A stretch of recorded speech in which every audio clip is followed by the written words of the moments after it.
नमस्कार बच्चों, आज हम पढ़ेंगे कक्षा 8वीं गणित में प्रतिशतता के अनुप्रयोग भाग 4। हमने इससे पहले 3 भागों को पढ़ लिया बच्चों, और उसमें हमने बहुत सारे महत्वपूर्ण प्रश्नों को और सूत्रों को देखा। आज हम देखेंगे कुछ और अति महत्वपूर्ण प्रश्नों को। तो चलिए बच्चों शुरू करते हैं।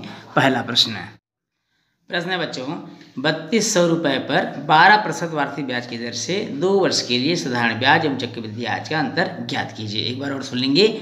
3200 रुपये पर 12% वार्षिक ब्याज की दर से 2 वर्ष के लिए साधारण ब्याज एवं चक्रवृद्धि ब्याज का अंतर ज्ञात कीजिए।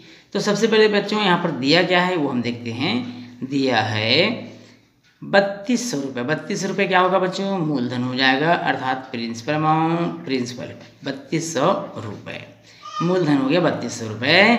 दर दिया हुआ है बच्चों 12%। कितना दिया हुआ है? 12%। जबकि समय दिया हुआ है 2 वर्ष। कितना दिया हुआ है? 2 वर्ष। तो सबसे पहले हमको ज्ञात करना है साधारण ब्याज। क्या ज्ञात करना है? साधारण ब्याज। साधारण ब्याज, और इसका सूत्र आप भली भांति जानते हैं, पूर्व की कक्षा में आपने पढ़ा भी है। मूलधन गुणित दर गुणित समय बटे 100।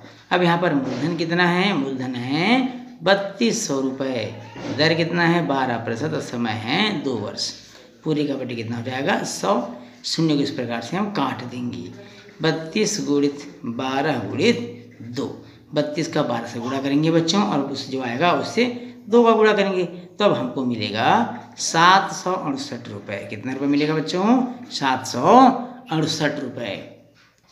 चूँकि A बराबर P 1 धन R बटे 100 पूरे का घात T।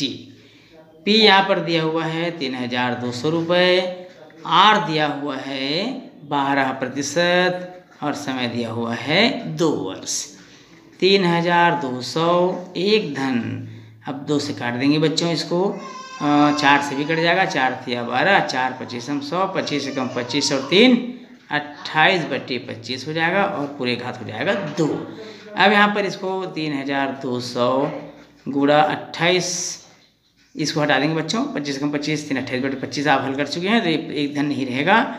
28 बटे 25 का हम 2 बार गुणा करेंगे। कितनी बार गुणा करेंगे? 2 बार गुणा कर देंगे, क्योंकि घात 2 दिया हुआ है। अब इस काट देते हैं बच्चों। काटेंगे तो ये हो जाएगा 5 पंचे 25, 5 छक्का 30, 2 बचेगा, 5 29, 5 शून्य 0। फिर 5 से काट देंगे, 5 एकम 5, 1 बच गया, 5 दूनी 10, 5 अट्ठे 40।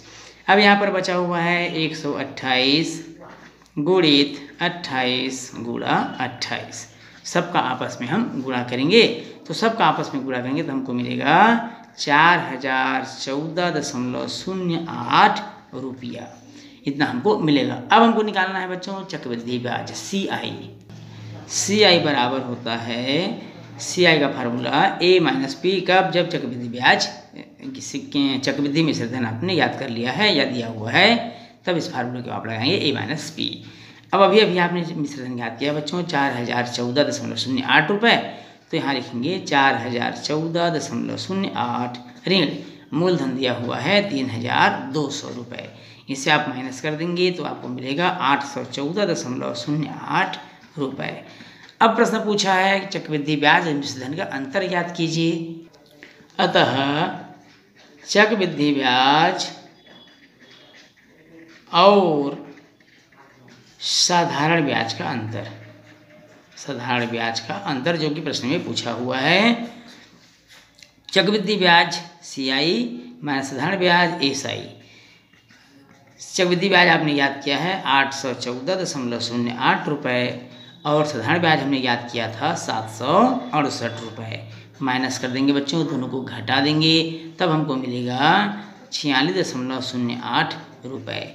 तो जो 46.08 रुपये प्राप्त हुआ, ये हमारा आंसर होगा, और चक्रवृद्धि ब्याज और साधारण ब्याज का अंतर होगा। चलिए बच्चों चलते हैं अगले प्रश्न की ओर।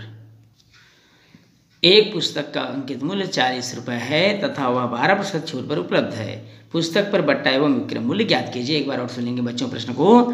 एक पुस्तक का अंकित मूल्य 40 रुपये है तथा वह 12% छूट पर उपलब्ध है। पुस्तक पर बट्टा एवं विक्रय मूल्य ज्ञात कीजिए। तो सबसे पहले यहाँ हमको दिया हुआ है अंकित मूल्य, और अंकित मूल्य है, अंकित मूल्य बराबर 40 रुपये। कितने रुपये दिया हुआ है? 40 रुपये। बट्टे की दर, बट्टे की दर हमको ज्ञात है बच्चों 12%। कितना प्रतिशत ज्ञात है? 12%। चूँकि 100 रुपये पर, 100 रुपये अंकित मूल्य पर, 100 रुपये अंकित मूल्य पर बट्टा है 12 रुपये। बट्टा है कितना? 12 रुपये। इसलिए 1 रुपये अंकित मूल्य पर बट्टा कितना हो जाएगा बच्चों?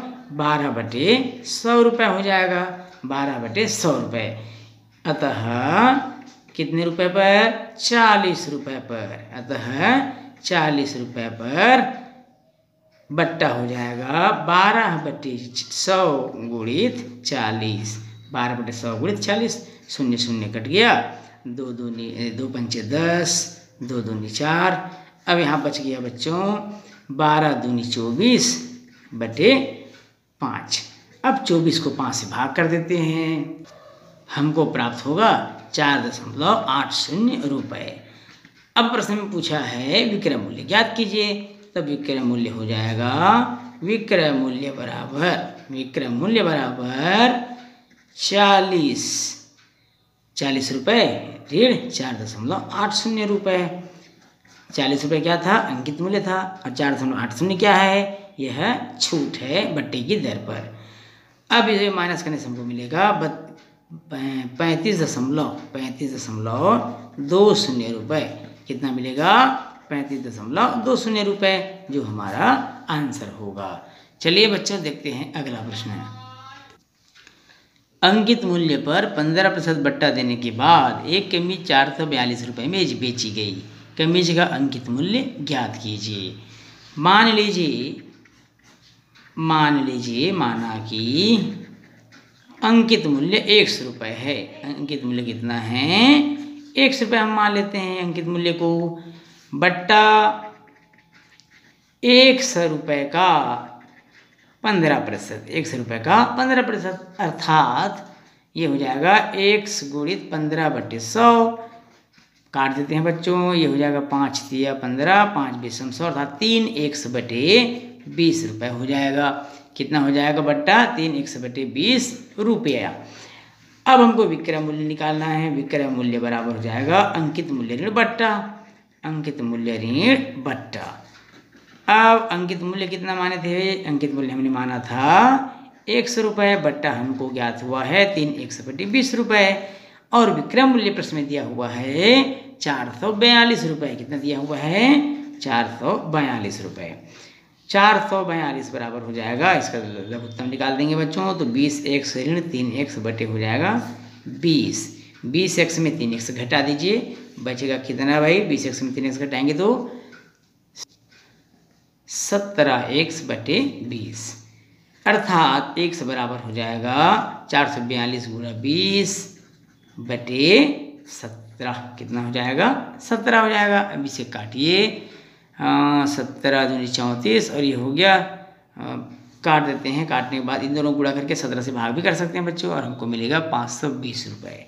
कितना मिल जाएगा? 520 रुपये। अब प्रश्न में है कमीज का अंकित मूल्य ज्ञात कीजिए। तो अतः कमीज का अंकित मूल्य कितना था? 520 रुपये। अतः कमीज का अंकित मूल्य बराबर 520। ये हमारा आंसर हो गया। चलिए देखते हैं बच्चों अगला प्रश्न है।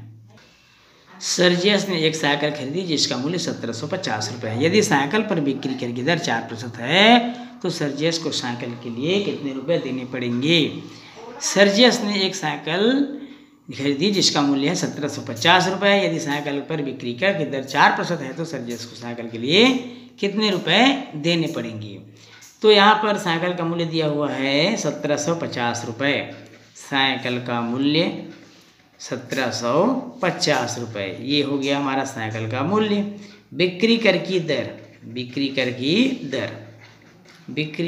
दर हो जाएगी 4%। कितना हो जाएगा? 4%। चूँकि 100 रुपये अंकित मूल्य पर बट्टा बराबर 4 रुपये, बट्टा बराबर 4 रुपये, इसलिए 1 रुपये, कितने रुपये? 1 रुपये अंकित मूल्य पर बट्टा हो जाएगा 4/100 रुपये। अतः 1750 रुपये पर बट्टा होगा कितना होगा? 4/100 गुणित 1750। ऐसे हल करेंगे बच्चों, काट लेंगे इस तरह से। 5 दूनी 10, 5 तिया 15, 5 पंचे 25, 2 दूनी 4, 35 दूनी 70 रुपये। कितना रुपये होगा? 70 रुपये। अतः सर्जियस को साइकिल के लिए देने होंगे, साइकिल के लिए देने पड़ेंगे। कितने पड़ेंगे? देने पड़ेंगे, बराबर हो जाएगा 70 रुपये और 1750 रुपये। दोनों को हम क्या कर देंगे? प्लस कर देंगे, जोड़ देंगे, और ये हो जाएगा 1820 रुपये। 1820 रुपये। अतः साइकिल के लिए सर्जियस को 1820 रुपये देने होंगे। हमारा आंसर हो गया। हल प्रति एकड़ प्रश्न को एक बार समझ लेंगे बच्चों। किसान 4 रुपये प्रति एकड़ भू राजस्व सरकार को देता है। यदि रामदीन के पास 85 एकड़ कृषि भूमि है तो वह भू राजस्व के रूप में कितने रुपए अदा करेगा? तो प्रति एकड़ भू राजस्व सरकार को देता है। तो प्रति एकड़ भू राजस्व कितना देता है बच्चों? प्रति एकड़ भू राजस्व देता है 4 रुपये। कितना रुपये? 4 रुपये। इसलिए कितना एकड़ है उनके पास? रामदीन के पास 85 एकड़ है। कितना एकड़ है? 85 एकड़। इसलिए 85 एकड़ भूमि पर भू राजस्व देगा, अदा करेगा। कितना रुपये अदा करेगा? 85 एकड़ उसके पास और प्रति एकड़ 4 रुपये अदा करता है। तो दोनों का हम गुणा कर देंगे बच्चों, तो हमको मिल जाएगा 4 पंचे 20, 4 अट्टे 32 और 2 34, तो 340 रुपये। कितना रुपये अदा करेगा? 340 रुपये। और ये हमारा आंसर हुआ। तो बच्चों इस प्रश्न के साथ ही यह अध्याय भी हमारा समाप्त होता है। उम्मीद है आप सबको यह अध्याय अच्छे समझ में आया होगा और यह भाग भी अच्छे से समझ में आया होगा। यदि आप चैनल में नए हैं बच्चों तो चैनल को सब्सक्राइब ज़रूर करिएगा। वीडियो अच्छा लगा हो तो वीडियो को लाइक और शेयर करना बिल्कुल नहीं भूलिएगा। तो बच्चों फिर मिलेंगे आपसे एक नए अध्याय के साथ, नए प्रश्नों के साथ। तब तक के लिए नमस्कार।